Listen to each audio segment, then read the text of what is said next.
E aí, já parou para pensar que pronome não é só aquela matéria de gramática da escola? Pensa neles como as ferramentas secretas da língua, sabe? Aquelas que dão ritmo, clareza e poder para tudo que a gente fala.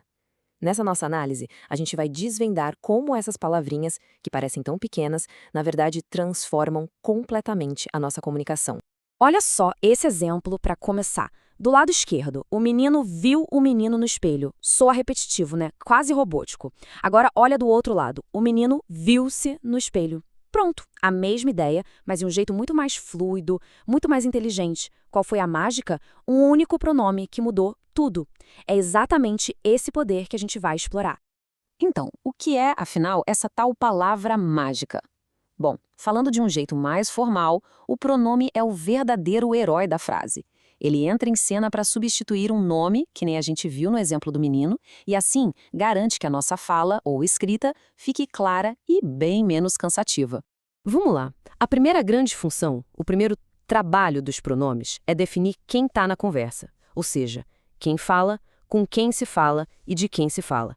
Eles são, basicamente, os atores principais de qualquer diálogo. E essa divisão de tarefas é bem interessante. Dá para pensar como se fosse um time de futebol. De um lado, os pronomes do caso reto, eu, tu, ele, eles são os atacantes, sabe? Aqueles que fazem a ação. Do outro lado, os do caso oblíquo, me, ti, o, eles são a defesa, ou quem recebe a bola, ou seja, quem recebe a ação. Um age e o outro, de certa forma, reage.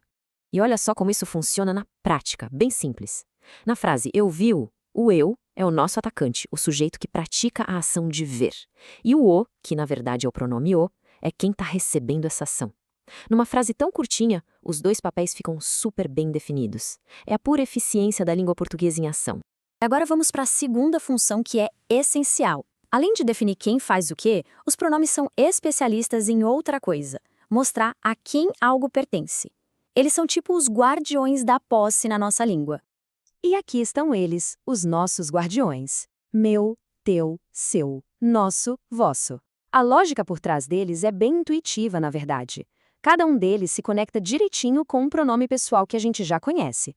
Meu vem de eu, nosso vem de nós. É uma ligação bem direta e clara.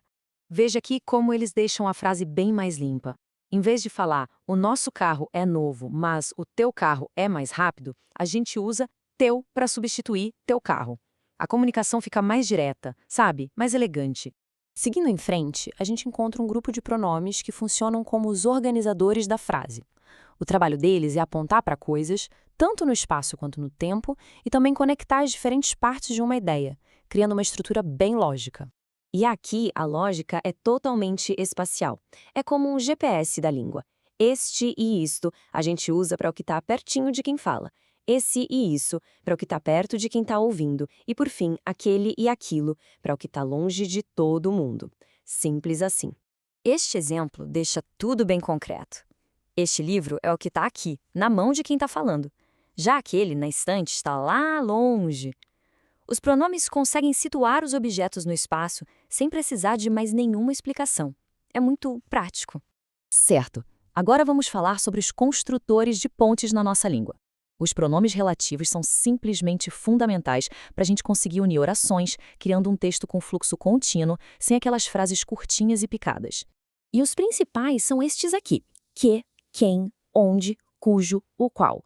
Cada um deles tem um trabalho bem específico, que é o de retomar um termo que já foi dito e começar uma nova informação sobre ele. E olha que exemplo brilhante do poder deles. O pronome onde volta lá na palavra casa e conecta a ideia principal, que a casa foi vendida, com a informação extra que foi lá que a pessoa cresceu. Tudo numa única frase, de um jeito super coeso.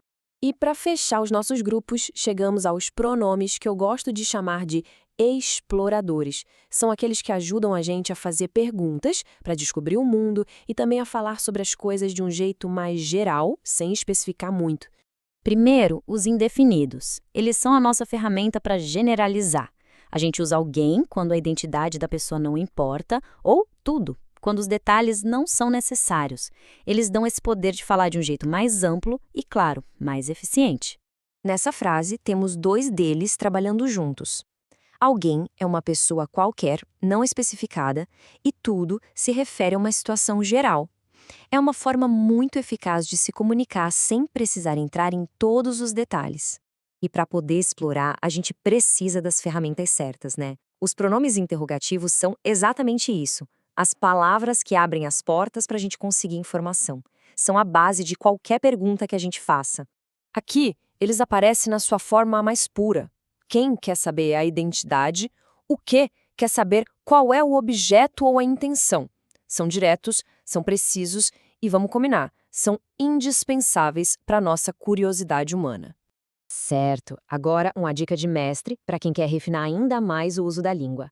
Vamos falar rapidinho de um dos pronomes mais elegantes e que muita gente tem medo de usar do português, o tal do cujo.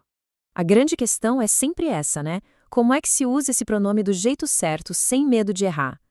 A verdade é que a regra é bem mais simples do que parece, e quando a gente domina isso, a qualidade da escrita vai para outro nível. Então, o pulo do gato é este aqui. Nunca, jamais, em hipótese alguma, use um artigo depois de cujo. Não é cujos os livros, é sempre cujos livros. Pensa assim, ele já carrega a ideia de posse, então o artigo depois dele fica sobrando, fica redundante e incorreto. Essa é a regra de ouro. Gravou? Então, vamos recapitular essa nossa jornada.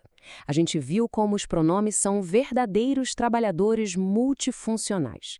Eles nos ajudam a nos referir a pessoas, a indicar posse, a apontar e situar coisas no espaço, a conectar ideias como se fossem pontes e, claro, a fazer perguntas e explorar o mundo.